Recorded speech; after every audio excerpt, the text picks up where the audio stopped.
यूं तो बीजेपी की तमाम राज्य सरकारों के मुख्यमंत्री उत्तर प्रदेश के योगी आदित्यनाथ के मंत्रिमंडल के शपथ ग्रहण समारोह में पहुंचे, लेकिन खबर बन गए नीतीश कुमार। कैसे? इस वीडियो को देखिए।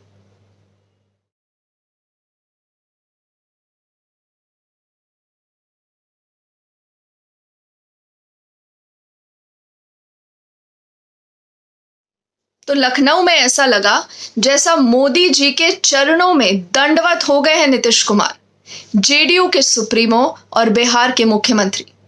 और इस एक तस्वीर ने बिहार की राजनीति में भूचाल ला दिया है। बिहार का सियासी तापमान भी चढ़ने लगा है और राष्ट्रीय जनता दल ने अब इस पूरे वीडियो को लेकर यह ट्वीट किया है। मिट्टी में मिल जाऊंगा, भाजपा में नहीं जाऊंगा।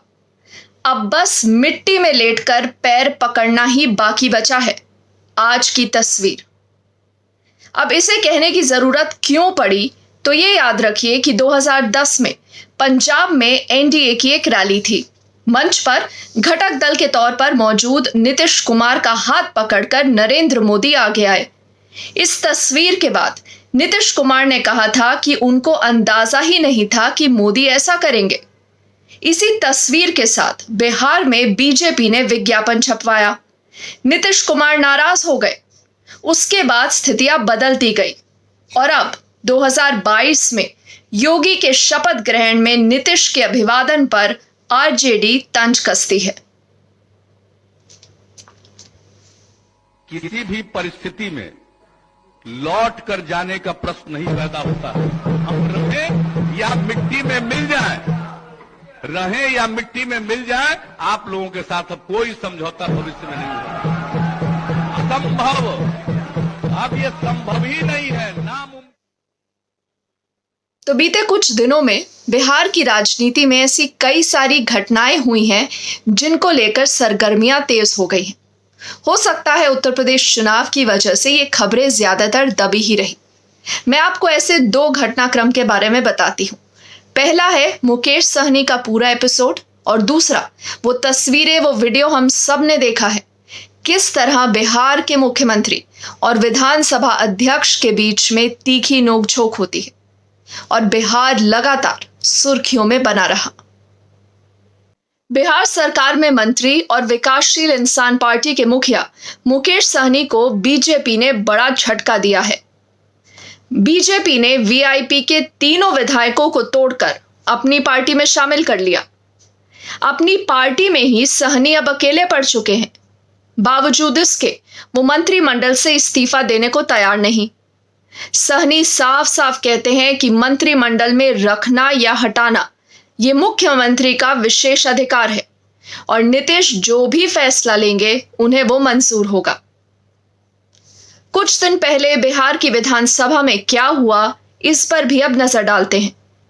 इस वीडियो में देखिए कि किस तरह मुख्यमंत्री नीतीश कुमार और स्पीकर विजय सिन्हा आमने सामने आ गए। किसी भी तरह से मंजूर नहीं है। जब प्रश्नकर्ता ने प्रश्न उठाया कि कुर्की जब्ती हुआ है कि नहीं, माननीय मुख्यमंत्री जी जब प्रश्नकर्ता कुर्की जब्ती की बात उठाई उन्होंने जवाब नहीं दे पाया। माननीय मंत्री जी आपके जवाब नहीं दे पाए कुर्की जब्ती पर। सुन लीजिए, रिपोर्ट हाउस में सबमिट होता है, रिपोर्ट कोर्ट में जाता है। कहीं भी क्राइम होगा, कुर्की जब्ती पर जानकारी इन्वेस्टिगेशन होगा, वो जाएगा कोर्ट में और कोर्ट उस पर इंक्वायरी करके सजा देगी। आपका ये काम नहीं है। आप पूछ रहे हैं, जवाब दिया जा रहा है। अब आप कहिएगा इसको फिर करेंगे, इसका मतलब है संविधान का खुलेआम उल्लंघन कर। इस बीच एक और बड़ी मुलाकात होती है। हालांकि इस मुलाकात को लेकर बहुत ज्यादा चर्चा नहीं हुई, लेकिन यकीन मानिए इस मुलाकात के भी बहुत बड़े मायने हैं। केंद्रीय मंत्री और पूर्व बीजेपी प्रदेश अध्यक्ष नित्यानंद राय मिलते हैं नीतीश कुमार से। अब इस पूरी बैठक को लेकर आधिकारिक तौर पर बहुत ज्यादा नहीं कहा गया है, लेकिन क्यों नित्यानंद राय और नीतीश कुमार की मुलाकात हुई, क्या बात हुई, किस बात को लेकर चर्चा हुई, क्या किसी तरह के लेन देन की बात हो रही है, क्या कोई बड़ा खेल बिहार की राजनीति में होने वाला है।